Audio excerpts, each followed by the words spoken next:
जिसके घर में ये चिड़ियाघर बना हो, जिसके घर में हिंदुओं का मंदिर हो और वो कहता हो मैं अम्बेडकर वादी हूं, मुझे मंच में बुलाओ, जूता निकाल लो हाथ में, मैं बता रहा हूं, जूता निकाल लो हाथ में और जुतिया दो कि तू अम्बेडकर वादी नहीं है। भाई बहुजन सत्ता में अभी नहीं आ रहा है, ये सपना देखना बंद कर दो। आजाद भारत में अगर सबसे ज्यादा सत्यानाश किसी का हुआ है तो वो सिर्फ इस देश के बहुजनों का हुआ है। उनको ये पता है कि कहीं से एक लिफाफा आता है और लिफाफा आने के बाद में इनके हाथ पर रख दिया जाता है और इनको एक एजेंडा थमा दिया जाता है कि ये एजेंडे पर आपको काम करना है, और उस एजेंडे पे काम करना शुरू कर देते हैं। और वो लिफाफा कहाँ से आता है? वो लिफाफा नागपुर से आता है, और नागपुर वाला लिफाफा बड़ा खतरनाक है। जो भगवा कलर का लिफाफा है ना वो नागपुर वाला, वो इतना खतरनाक लिफाफा है भाई साहब कि उसमें जो पर्ची होती है ना, उस पर्ची से 1 इंच उधर या 1 इंच इधर ये नहीं बोल सकते। और आरएसएस और बीजेपी क्या चाहती है? जो 10 लाख संगठन है ये मिशन नहीं कमीशन चला रहे हैं, तो ये सच्चाई है और ये तय है।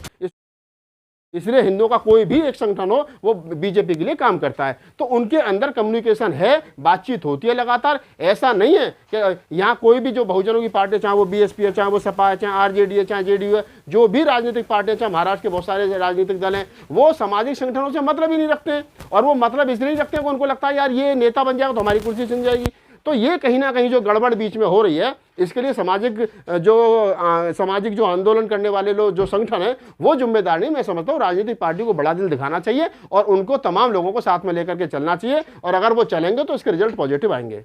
ऐसे सत्ता में आएंगे कभी, क्या लग रहा है सर आपको? नहीं, सत्ता में तो आ ही नहीं सकते। देखिए मान्यवर साहब काशीराम की कोटेशन है। मान्यवर साहब काशीराम कहते थे कि अगर आपको जिन राजनीतिक पार्टियों की, जिस समाज की सामाजिक जड़ें मजबूत नहीं होती, उसकी राजनीति लंबे समय नहीं चलती है। इसी के ध्यान रखते हुए मान्यवर साहब काशीराम ने लगभग 20 साल तक सामाजिक आंदोलन चलाया, सामाजिक परिवर्तन आंदोलन चलाया। और जब वो सामाजिक परिवर्तन आंदोलन चला तो उससे ये हुआ कि लोगों में जागरूकता आई, लोगों ने अपने हक की बात को समझा, और उसके बाद में उन्होंने कहीं ना कहीं राजनीति की तरफ अपना रुख किया और फिर 4 बार मुख्यमंत्री बहन जी बनी। लेकिन जब से सामाजिक परिवर्तन का आंदोलन खत्म हो गया, जब से आर्थिक उन्मूलन का आंदोलन खत्म हो गया, मान्यवर साहब काशीराम की सोच को लोगों ने छोड़ दिया, उस रास्ते पर चलना छोड़ दिया, तो तब से आप देख लीजिए कि बहुजन राजनीति का क्या हाल है। ये लोग चुनाव के समय पर घरों से बाहर निकलते हैं, उससे पहले इनके पास में कोई एजेंडा नहीं है, उससे पहले इनके पास में कोई लोगों से मिलने मिलाने का प्रोग्राम नहीं है। ये किसी के ब्याह शादियों में नहीं जाते, किसी के मरने जीने में नहीं जाते हैं, और ये चाहते हैं कि वोट हमें मिले। वोट तुम्हें मिल जाएगा, कौन मना कर रहा है, लेकिन लोगों को ये लगना चाहिए कि जिस पार्टी को मैं वोट दे रहा हूं वो मेरा नेता है, वो मेरा नेता है और वो मुझे प्यार करता है, मेरे दुख में, मेरे सुख में, मेरी मुसीबत में मेरे साथ खड़ा है, मेरी बहन बेटियों का बलात्कार हुआ तो मेरे लिए लड़ रहा है, मेरे घरों में आग लगाई तो मेरे लिए लड़ रहा है। उसको लगना चाहिए, उसको अपनापन लगना चाहिए। वो जो अपनापन वाली बात है वो कहीं ना कहीं टूटी है, वो विश्वास टूटा है, और उसी का नुकसान कहीं ना कहीं समाज को, राजनीतिक दलों को उठाना पड़ रहा है। लोग कहते हैं कि दलितों के 10 लाख संगठन है, ये मिशन नहीं कुछ कमीशन चला रहे हैं। ये मैं बिल्कुल इस बात को भी स्वीकार करता हूं कि जो लोग ये कहते हैं कि ये जो 10 लाख संगठन है ये मिशन नहीं कमीशन चला रहे हैं, तो ये सच्चाई है और ये तय है। इसको आप समझ लीजिए कि जो लोग बेचारे सुबह से शाम तक उन्होंने ऐसे 10 लाख नहीं 40 लाख संगठन मिल जाएंगे। इनके पास में ऐसे संगठन हैं कि जिनके पास में एक विजिटिंग कार्ड है, उस पर एक नाम है, जो नाम है उसका उस पर लिखा होता है राहुल नागपाल, गली नंबर 5 राष्ट्रीय अध्यक्ष, और उसको गली नंबर 5 में 5 आदमी जानते नहीं है। तो ऐसे जो संगठन हैं कि जिनको नाम राष्ट्रीय अध्यक्ष राहुल नागपाल, राष्ट्रीय अध्यक्ष मिलंदर गौतम, राष्ट्रीय अध्यक्ष पुनीत गौतम, राष्ट्रीय अध्यक्ष ओमदेव जी, राष्ट्रीय अध्यक्ष क्या नाम है, बहुत सारे लोग शंभू कुमार सिंह, ये जितने राष्ट्रीय अध्यक्ष घूम रहे हैं गली नंबर 5 और जानते हैं इनको 5 लोग नहीं है। ये इनका बेचारों का काम ऐसा ही है कि शाम तक 2000 इकट्ठे करे, 1000 की सब्जी खरीदी, 500 रुपये घर वाले को साड़ी लाने के लिए दे दिए और काम खत्म। तो इनका मिशन से कोई मतलब नहीं है, ये कमीशन ही है ईमानदारी से। और कुछ बड़े लेवल पर भी यही काम कर रहे हैं, मैं नाम नहीं लेना चाह रहा किसी का। कोई कहता है कि मुसलमानों को क्या, जैसे हिंदू कह रहे हैं कि मुसलमानों को पाकिस्तान भेजो, तो हिंदू खुश हो जाते हैं कि साहब बहुत अच्छा है, हम मुसलमान पाकिस्तान चले जाएंगे, तो ये सामने भेजो जो क्या नाम है अली साहब की कोठी, इसमें मेरा कब्जा हो जाएगा। ऐसे हमारे वाले लोग भी कर रहे हैं कि ब्राह्मणों को विदेश भेजो, तो वो भी सोचते हैं सामने जो मिश्रा जी की कोठी है इस पर अपना कब्जा हो जाएगा। सबको पता है ना तो मुसलमान पाकिस्तान जा रहे, ना ब्राह्मण जाना यूरेशिया जा रहा। ये सब खुश करने वाले संगठन चल रहे हैं, और इसी को लेकर के लोग अपने अपने घर, अपने अपने संगठन चला रहे हैं, अपनी अपनी राजनीतिक पार्टियां चला रहे हैं, अपनी अपनी राजनीतिक रोटियां सेक रहे हैं। इससे ये किसको धोखा दे रहे हैं, बाबा साहब को या फिर अपने समाज को? ये अपने आप को धोखा दे रहे हैं, ये समाज को धोखा दे रहे हैं। इन विचारों को ये पता नहीं है ये क्या कर रहे हैं, क्यों कर रहे हैं, किसके दबाव में कर रहे हैं, किसके बहकावे में कर रहे हैं, इन्हें कुछ पता ही नहीं है। इनको ये पता है कि कहीं से एक लिफाफा आता है और लिफाफा आने के बाद में इनके हाथ पर रख दिया जाता है और इनको एक एजेंडा थमा दिया जाता है कि ये एजेंडे पर आपको काम करना है, और उस एजेंडे पर काम करना शुरू कर देते हैं। और वो लिफाफा कहाँ से आता है? वो लिफाफा नागपुर से आता है, और नागपुर वाला लिफाफा बड़ा खतरनाक है।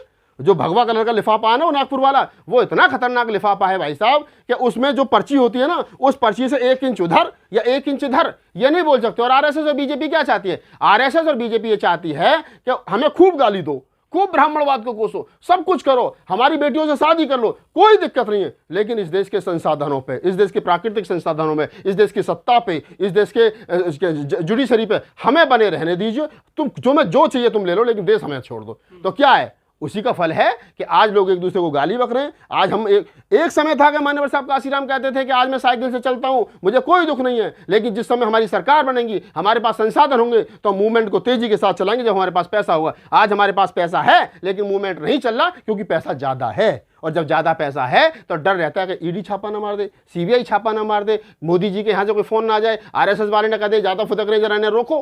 तो ये जो रोको ठोको और ये जो सारा काम चल रहा है ना, मिशन में कमीशन और सब कुछ चल रहा, खुद बच जाओ, जेल जाने से डर लग रहा है, भैया बच जाए, भैया की प्रॉपर्टी बच जाए, चाचा बच जाए, ताऊ बच जाए, फूफा बच जाए, और ये सब के चलो मेरा अगर मैं सरकार के खिलाफ बोल दूंगा तो मेरा इतना नुकसान हो जाएगा। ये सब झेल माल और ये जो झोलमाल चल रहा है, यही है कि बाबा साहब डॉक्टर अम्बेडकर के सपनों का कत्ल जो है, और कोई नहीं कर रहा, आरएसएस बीजेपी नहीं कर रही है, मैं कह रहा हूं बाबा साहब डॉक्टर अम्बेडकर के सपनों का कत्ल इस देश के अंदर जो अपने आप को बहुजन समाज कह रहे हैं, जो अपने आप को आदिवासी कह रहे हैं, जो अपने आप को दलित कह रहे हैं, जो अपने आप को अम्बेडकरवादी कह रहे हैं, फूलेवादी, कबीरवादी, नानकवादी, रैदासवादी, ये जितने वादी घूम रहे हैं अपने नाम के पीछे, बौद्ध, गौतम, पिपल, निगम और फलाना ढिमाका लगा करके, ये सबके सब कत्ल बाबा साहब डॉक्टर अम्बेडकर का कर रहे हैं। बाबा साहब के सपनों का कत्ल ये लोग कर रहे हैं। तो मैं कहता हूं स्पष्ट रूप से, बाबा साहब डॉक्टर अम्बेडकर के आज से 20 साल पहले आदमी 10वीं करके आता था, उसके बाद में 4 नौकरी होती थी, वो सोचता था रेलवे वाली ज्वाइन करूं, डीटीसी वाली ज्वाइन करूं, जलबोर्ड वाली ज्वाइन करूं। आज उसका बच्चा एमटेक बीटेक करके बेकार घूम रहा, सोच रहा है कहीं 10,000 की नौकरी मिल जाए। इसका सबसे बड़ा कारण यही है कि कहीं ना कहीं हम वो चीज नहीं रखा पाए जो बाबा साहब डॉक्टर अम्बेडकर दे करके गए थे, जो मान्यवर साहब काशीराम दे करके गए थे,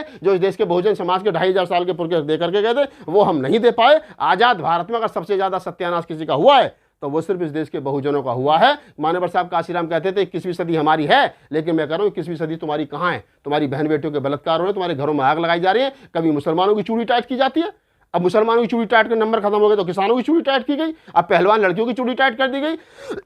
तो बारी बारी से चूड़ी सबकी टाइट होनी है, SC ST OBC माइनॉरिटी सब पिटोगे, यही पिटोगे। धन्यवाद।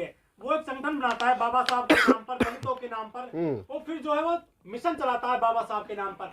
ये जब नौकरी में होते हैं तब क्यों याद नहीं करते? मैं समाज ये जितने लोग घूम रहे हैं, मैं एक लाइन में बता रहा हूं, ये जितने लोग कह रहे हैं कि मैं अध्यक्ष हूं, मुझे मुख्य अतिथि बनाओ, मेरी फोटो बड़ी लगाओ, मेरी कुर्सी बीच में गिरो, मेरा ये करो, मुझे जय भीम करो, मेरे गले में माला गिरो, पहले इनके घर का एड्रेस लो, इनके घर जाओ और इनका घर चेक करो कि इनके घर में मंदिर कितना बड़ा है, कितने देवी देवता बैठे हैं, कितने चिड़ियाघर जो इन्होंने बना रखा है, 4 हाथ वाली, 6 हाथ वाली, सूंड वाला और ये वाला और वो वाला, ये कितने बड़े हैं। ये जितने लोग कह रहे हैं कि मैं अध्यक्ष हूं, मुझे मुख्य अतिथि बनाओ, मेरी फोटो बड़ी लगाओ, मेरी कुर्सी बीच में गिरो, मेरा ये करो, मुझे जय भीम करो, मेरे गले में माला गिरो, पहले इनके घर का एड्रेस लो, इनके घर जाओ और इनका घर चेक करो कि इनके घर में मंदिर कितना बड़ा है, कितने देवी देवता बैठे हैं, कितने चिड़ियाघर जो इन्होंने बना रखा है, 4 हाथ वाली, 6 हाथ वाली, सूंड वाला और ये वाला और वो वाला, ये कितने बड़े हैं। जिसके घर में चिड़ियाघर बना हो, जिसके घर में हिंदुओं का मंदिर हो और वो कहता हो मैं अम्बेडकरवादी हूं, मुझे मंच में बुलाओ, जूता निकाल लो हाथ में, मैं बता रहा हूं, जूता निकाल लो हाथ में और जुतिया दो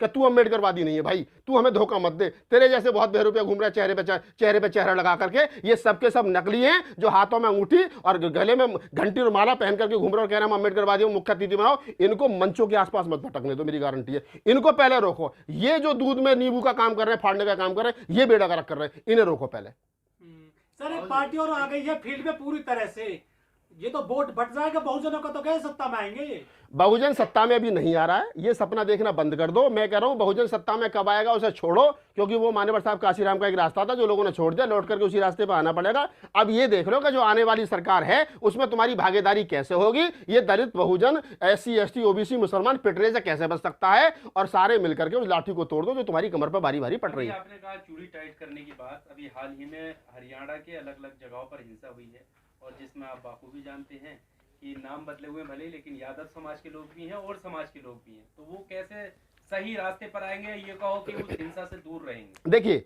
इस देश में हिंदू धर्म को बचाने का ठेका सिर्फ OBC ने ले रखा है, वो चाहे गुजर है, चाहे जाट है, चाहे यादव है, चाहे धना है, चाहे जो कोई भी है, सैनी है, चाहे माली है, चाहे कोहली, कोई भी है, जो ओबीसी समाज इस देश का 52% हिस्सा है, जो अपने आप को करा कर गर्व से कहो क्या नाम है, हम हिंदू धर्म हिंदू हैं, गर्व से कहो हम हिंदू हैं, गर्व से कहो हिंदू। अरे तू 4 बार कह ले, गर्व से कह ले, छत पे चढ़ के कह ले, पड़ोसी की छत पे चढ़ के कह ले, क्या नाम है, तू पार्लियामेंट पे चढ़ करके बोल दे गर्व से कहो हम हिंदू हैं। तेरे हिंदू बोलने से ना तो तू इंजीनियर बनना, ना तू डॉक्टर बनना, ना तू प्रोफेसर बनना, ना तुझे नौकरी मिल रही, तुझे कुछ मिल ही नहीं रहा। और सरकार चाहती है जो 15% लोग हैं सवर्ण समाज के, वो चाहते हैं तू ये बोलता रहे गर्व से कहो हिंदू। कभी ब्राह्मण कहता मैं गर्व से कहो मैं हिंदू, वो कहता गर्व से कहो ब्राह्मण है, वो कहता गर्व से कहो ठाकुर है, वो कहता गर्व से कहो अग्रवाल बनिए जी, तुमसे कहता तुम हिंदू हो। वो हिंदू नाम की टोपी पहना करके इनको झांसे में और डंडा इनके हाथ में देकर के निकाल देता है, जाओ हिंदू धर्म की रक्षा करो। तुम क्या मैं मंदिर संभालूंगा, क्या तुम क्या मैं अपना शोरूम संभालूंगा, लाला जी तुम क्या मैं सब अपना काम करूँ, सब अपने अपने धंधे में मस्त हैं। और जो बात अखिल भाई अभी आपने कही कि क्या नाम है, उनमें यादव समाज के लोग जो है, मुझे पता है मोनू मानेसर जो है वो यादव समाज से आता है, तो मैं कह रहा हूं कि मोनू मानेसर जैसे लोग जो हिंदू धर्म के या हिंदू संगठनों के हाथ की कठपुतली बने हुए, वो ओबीसी का आदमी है। पूर्वांचल में जाकर के देखो, बेचारे 20 साल पहले यादव समाज के लोग जाति छुपा करके नौकरी करते थे, उनको मकान नहीं मिलते थे, उनको घर नहीं मिलते थे अगर वो महानगरों में नौकरी करने के लिए जाते थे। और ये मैं नहीं कह रहा हूं, ये बहुत सारे यादव एक्टिविस्ट कहते हैं कि उनके साथ में क्या है, लक्ष्मण यादव बोल रहे हैं। तो जरूर चाहिए कि हम लोग अपने महापुरुषों की बात को समझें, SC ST OBC माइनॉरिटी के लोग एक मंच पर आए, जो इस देश का 90% हिस्सा है, ताकि ये 10% लोगों के हाथ में जो लाठी है ये टूटे और तुम्हारी कमर पिटने से बचे। धन्यवाद।